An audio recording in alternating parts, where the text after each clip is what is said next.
Powered by the Montana Television Network.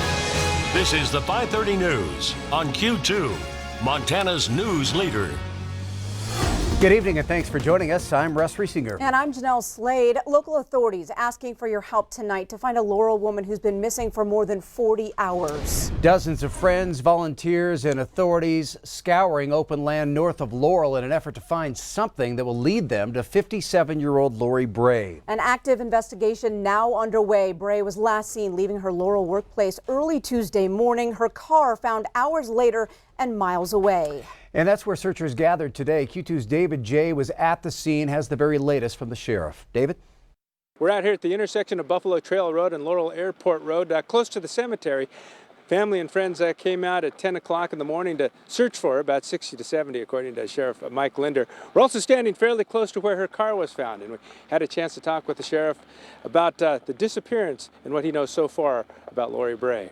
We're out here right now searching because this is where her car was. We don't have any evidence or any other indicators that she might be out here. It's just out of an abundance of caution that we want to make sure she's not out here in serious need of help.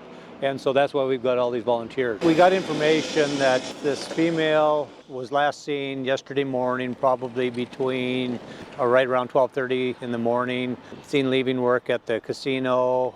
We had a deputy that actually drove by here just on routine patrol and saw the vehicle and stopped and checked on it as well. But the way the vehicle's registered, we had no idea who it belonged to. So that took a little bit of work. Right now we've got detectives writing search warrants and working on some of the technology aspect, phone tracking and that type of stuff. Sheriff Linder expects the search to go into the evening until about dark. They've been searching all around here, the fields over there, and he says that they'll wait for more information to come in and maybe change that up just a little bit. In Laurel, David J. reporting for Montana's news station. All right, thank you, David. Now, the sheriff says investigators will also look at her car for more possible clues. Well, a warning this evening. Montana State University building says someone spotted a mountain lion early this morning. Now, this is the third confirmed sighting near campus since July, adding to a number of other cat sightings caught on camera this summer. Q2's Mitch Laggy checks in with wildlife experts to see if neighbors should be worried. It was here near Mountain View Boulevard that at 7:10 a.m. Wednesday morning, a mountain lion was spotted roaming the area just north of the MSUB Alterowitz Gymnasium. Campus police say that the mountain lion was headed north towards the upper section of Mountain View Boulevard. University police checked the area but were unable to locate the mountain lion. Bob Gibson with Montana Fish, Wildlife and Parks says big game sightings in Billings are more common than you may think. Just need to be aware. I mean, you know, it's we're not saying don't go out at night or don't take your kids out, but just be aware so that there isn't a chance encounter with a cat. The lions that Billings has been seeing over the summer are just passing through, and they're nothing to be afraid of. They're acting like lions. When people come and when dogs come, they go away, they run away. And so they're acting just like they should, and so there's nothing that Fish, Wildlife and Parks is going to try to do to change what they're doing now. Now, in the unlikely event of a mountain lion encounter, Bob Gibson offered up a few safety tips. Number one, do not approach the animal and always leave it a route to escape. Number two, keep your eye contact and pick up any small children if possible. Number three, raise your arms to make yourself appear larger, and even your coat if possible. Remember, the animal does not really want to have anything to do with you in the first place. And finally, in the unlikely event of an attack, people have successfully fought back with sticks, rocks, and even their bare hands. For more mountain lion safety tips, find this story at KTVQ.com. Reporting in Billings, Mitch Laggy, MTN News. All right, thanks so much, Mitch. Now, Gibson reminds us mountain lions are common in the Yellowstone Valley and often move through the Alkali Creek area to hunt. He may be out of prison, but Barry Beach is still not entirely a free man. Beach's petition to get off of probation was denied today in Roosevelt County. It's a case that has drawn national attention.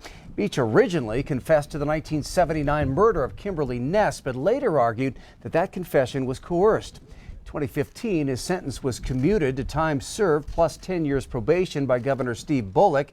The court denied Beach's petition, saying it lacks the authority to grant conditional discharge from supervision because there was no recommendation for the state probation office for that. Now, Billings residents can expect a public safety levy on their ballot sometime next year. Well, how much to ask for and when? Well, that's still not decided. The need for more and more staff and office space for police, fire, and support personnel was laid out during a public safety forum today. That presentation includes results of a Billings Chamber of Commerce survey that shows 2/3 of local business people believe public safety issues impact their bottom line. Now, that same survey shows funding in a safety levy should go to hiring additional police officers, expanded mental health services, and substance abuse treatment. Now, one piece of advice discussed today is to look at the environment around your business. Now, that could mean better lighting and maintenance around the building.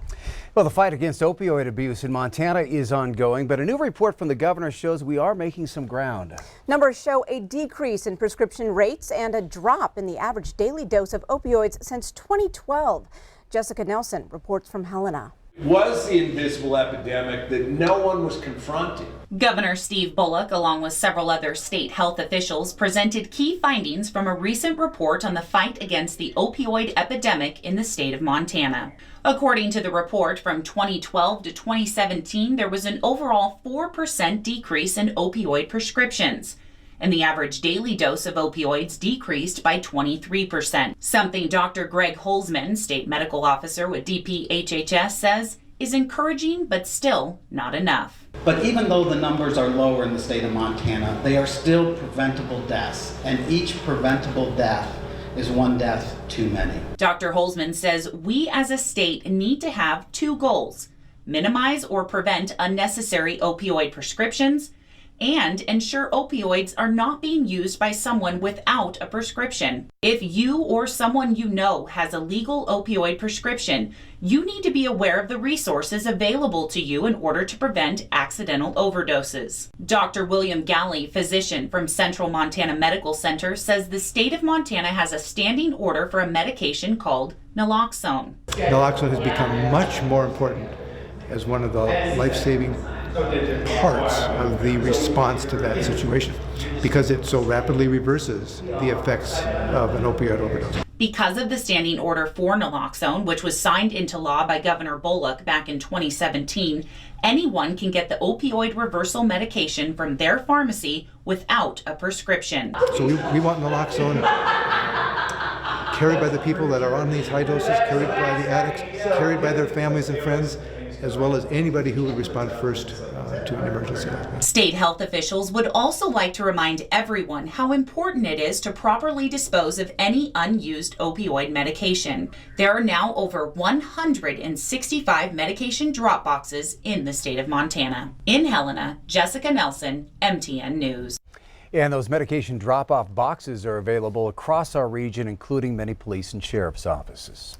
Well, multiple people are dead and others injured following a plane crash at Bradley International Airport in Connecticut today. And that plane, part of the vintage plane tour Wings of Freedom that was just in Billings this past July. 13 people were on board at the time of the crash, but the exact number of fatalities and injured is still unknown. The World War II aircraft that went down shortly after takeoff was the B-17 bomber, known during the war as the Flying Fortress. Audio recordings indicate the pilot had requested to return to the airport shortly after takeoff due to mechanical issues.